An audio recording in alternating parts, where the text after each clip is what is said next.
आपको दे दें, राजस्थान के फलौदी में हुए सड़क हादसे के मामले की सुनवाई के दौरान सुप्रीम कोर्ट ने राष्ट्रीय राजमार्ग प्राधिकरण और प्रशासन की कार्यप्रणाली पर कड़ी नाराजगी जताई है।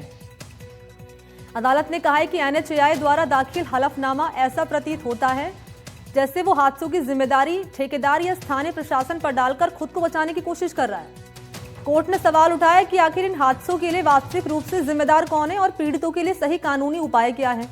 कोर्ट ने यह भी कहा कि ये मामला सिर्फ फलौदी या सीतापुर तक सीमित नहीं है, बल्कि भारतमाला परियोजना के तहत बने हाईवे पर यह समस्या देश भर में देखने को मिल रही है।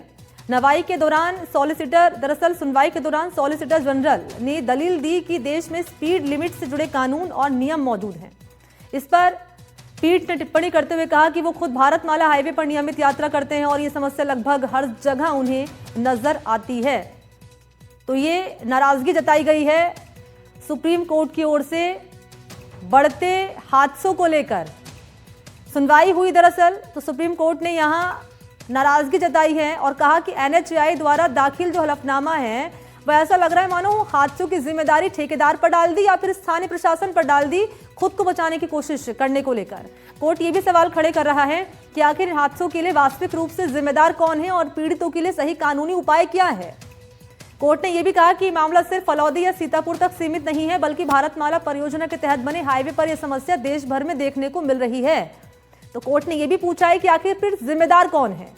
सुनवाई के दौरान सॉलिसिटर जनरल ने दलील दी कि स्पीड लिमिट से जुड़े कानून और नियम मौजूद हैं देश में, और इस पर पीठ ने टिप्पणी की और कहा कि वो खुद भारतमाला हाईवे पर नियमित यात्रा करते हैं और ये समस्या अमूमन हर जगह उन्हें नजर आती है। सड़क पर खड़े रहते हैं ट्रक, अवैध ढाबों को लेकर भी सुप्रीम कोर्ट यहां सख्त नजर आया है।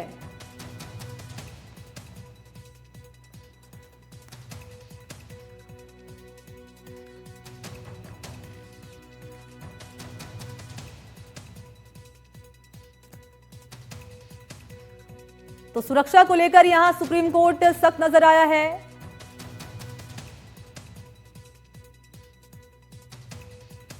और चलिए, हमारे 3 सहयोगी इस वक्त आपको टीवी स्क्रीन पर नजर आ रहे होंगे। नीरज शर्मा इस वक्त धौलपुर में मौजूद हैं, फलौदी से हैं हरिप्रकाश हमारे साथ, इसके अलावा भरतपुर से ललितेश हमारे साथ मौजूद है। ललितेश, सबसे पहले मैं आपके पास से आ रही हूं, लगातार जो घटनाएं सामने आ रही हैं सड़क हादसों को लेकर, ऐसे में NHAI के द्वारा जो हलफनामा कोर्ट में दाखिल किया गया उस पर सुप्रीम कोर्ट की ओर से ये नाराजगी जाहिर करते हुए कहना कि आप जिम्मेदारी से पल्ला झाड़ रहे हैं और ये कह रहे हैं कि ये हमारी जिम्मेदारी नहीं बल्कि ठेकेदारों की व्यवस्था है, ये उनकी जिम्मेदारी है।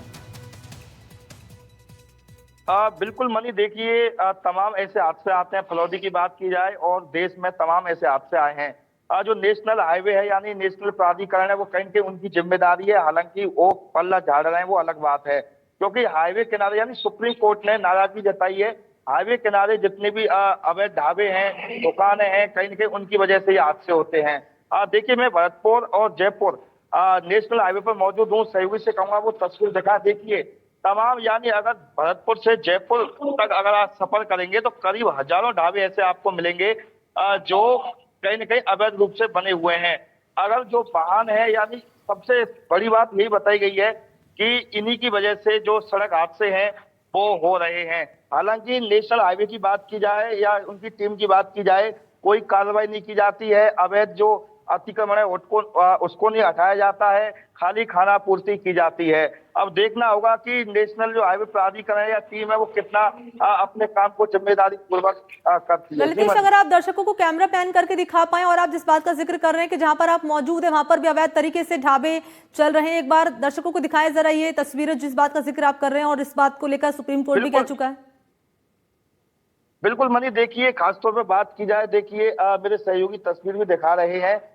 देखिए ये अवैध ढाबे बने हुए हैं। देखिए ये एक, आप देखिए करीब 4 ढाबे एक ही कतार में बने हुए हैं और इसी तरह से जगह जगह जाएंगे। हर 200 से 300 मीटर की दूरी पर इसी तरह के ढाबे नजर आएंगे।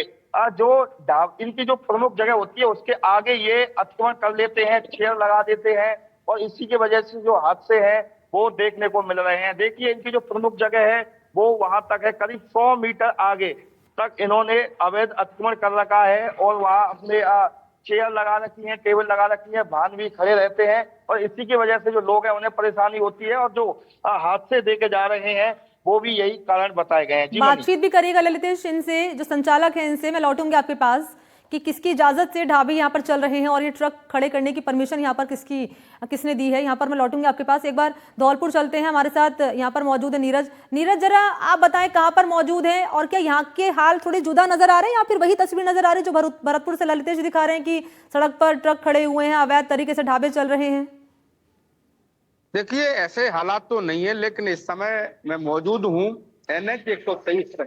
धौलपुर जयपुर हाईवे है, तो मेरे पीछे हालांकि इक्का दुक्का यहाँ पर दुकानें हैं, ढाबे हैं, लेकिन सबसे बड़ी बात वही है मनी कि जो भी यहाँ पर ढाबे खुलते हैं या दुकानें होती हैं, चाय की थड़ियां होती हैं या नाश्ता की दुकानें खोल लेते हैं या आपके ढकेले लगा लेते हैं, तो उन पर ट्रैफिक रुकता है और ट्रैफिक की वजह से आए दिन हादसे मिलते हैं। यही घटना फलौदी में हुई और देश के अन्य कोने में आए दिन देखने को मिलती है। तो इसे लेकर सुप्रीम कोर्ट ने जो टिप्पणी की है, तो अपने आप में वो कह सकते हैं कि जायज टिप्पणी है। तो इसे लेकर NHI और स्थानीय प्रशासन, पुलिस, ट्रैफिक पुलिस, इसमें कई विभाग ऐसे हैं कि जिनको सक्रिय होना चाहिए, जिससे इन हादसों पर अंकुश लगाया जा सके। फिलहाल मैं NH 123 पर हूँ। यहाँ एक बार दिखाऊंगा सहयोगी को कि एक बार यहाँ हालात दिखाएं। हालांकि ये ढाबा बंद है, उधर वो दुकान है, चाय की थड़ी है, तो अभी एक मैक्स गाड़ी वहां पर रुकी है। तो इस तरह से ये हाईवे पर रुकी है, इसने बिल्कुल साइड में नहीं लगाया है। तो हाईवे को ये लोग जद में लेते हैं और इसका कारण है कि बड़े बड़े हादसे आए दिन देखने को मिलते हैं देश में। बिल्कुल। अब हरि प्रकाश, मैं आपके पास आ रही हूँ, आपकी मौजूदगी है फलौदी में। कहां पर है आप फलौदी में, जरा दिखाएं और यहाँ की तस्वीरें दिखाइए जरा।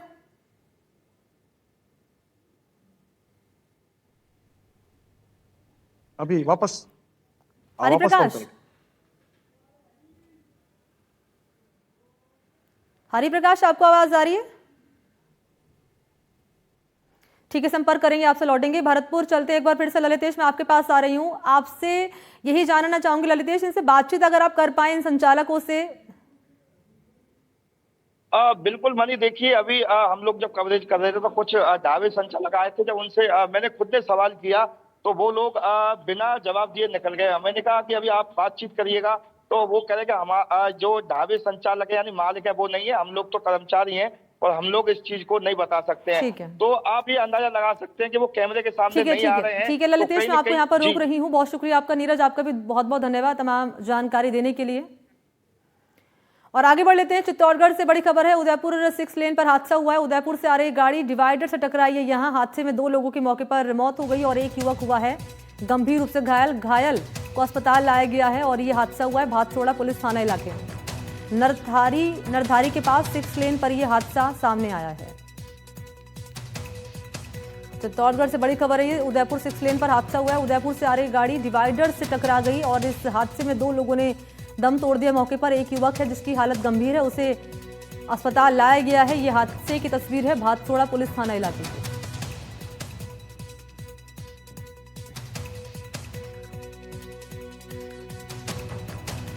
चित्तौड़गढ़ से ये बड़ी खबर। उदयपुर 6 लेन पर हुआ है हादसा और यहाँ उदयपुर से आ रही गाड़ी जो कि हादसे का शिकार हो गई, ये गाड़ी डिवाइडर से टकरा गई। इस हादसे में 2 लोगों ने दम तोड़ दिया। एक युवक जो घायल हुआ है गंभीर, उसकी हालत बताई जा रही है और अस्पताल भर्ती करा दिया गया है इस युवक को।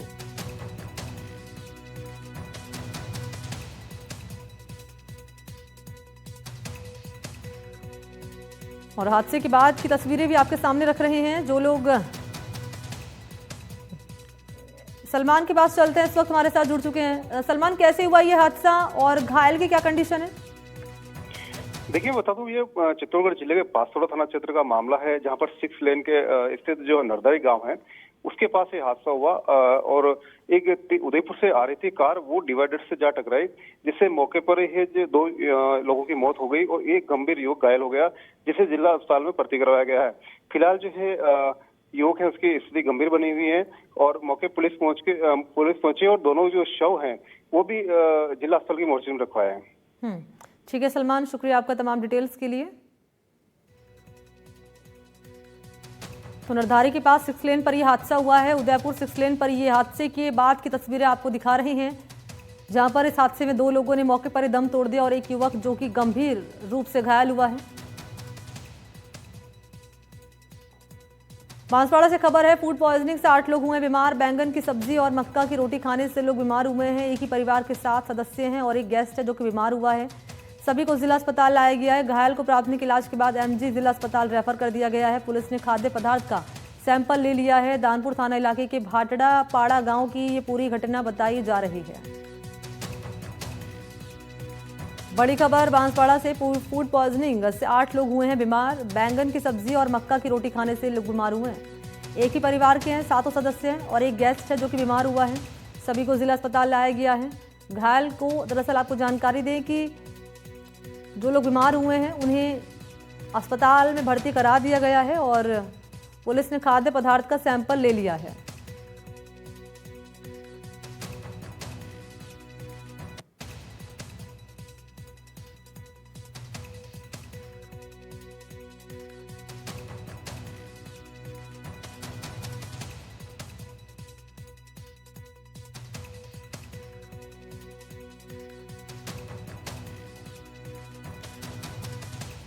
तो सभी को जिला अस्पताल में भर्ती करा दिया गया है। बड़ी खबर है ये बांसवाड़ा से जो आपको बता रहे हैं। फूड पॉइजनिंग से 8 लोग हुए हैं बीमार। पुलिस ने खाद्य पदार्थ का सैंपल लिया है। दानपुर थाना इलाके के भाटड़ा पाड़ा गांव की ये घटना बताई जा रही है। बैंगन की सब्जी और मक्का की रोटी खाने से बीमार हुए ये लोग। एक ही परिवार के 7 सदस्य और एक गेस्ट बीमार हुआ है। क्या कंडीशन है इन लोगों की, जरा जान लेते हैं। सहयोगी निखिलेश सोनी से इस वक्त हमारे साथ जुड़ चुके हैं। निखिलेश बताएं। कानपुर थाना क्षेत्र के भाटड़ापाड़ा गांव का मामला है। कल देर रात को जो युवक है उसके घर पर बैंगन जो खेत में उग रहे थे वो तोड़कर उन्होंने बैंगन की सब्जी बनाई और आटा जो दिन में पिसवाया था उसकी जो है रोटी बना के, मक्के की रोटी बना के उन्होंने खाना खाया। और जैसे ही खाना खाया कुछ ही देर में 8 लोग, जो एक मेहमान आया था वो और जो घर के 7 लोग थे, सबकी तबीयत बिगड़ी, जिस पर स्थानीय जो सरपंच है वो ग्रामीण को, जो उनके परिजन है, उनको सबको यहाँ डाल करके एमजी हॉस्पिटल लेके आए। उनका इलाज जारी है। ठीक है, शुक्रिया आपका निखिलेश तमाम जानकारी के लिए। और खबरें आगे भी हैं फिलहाल।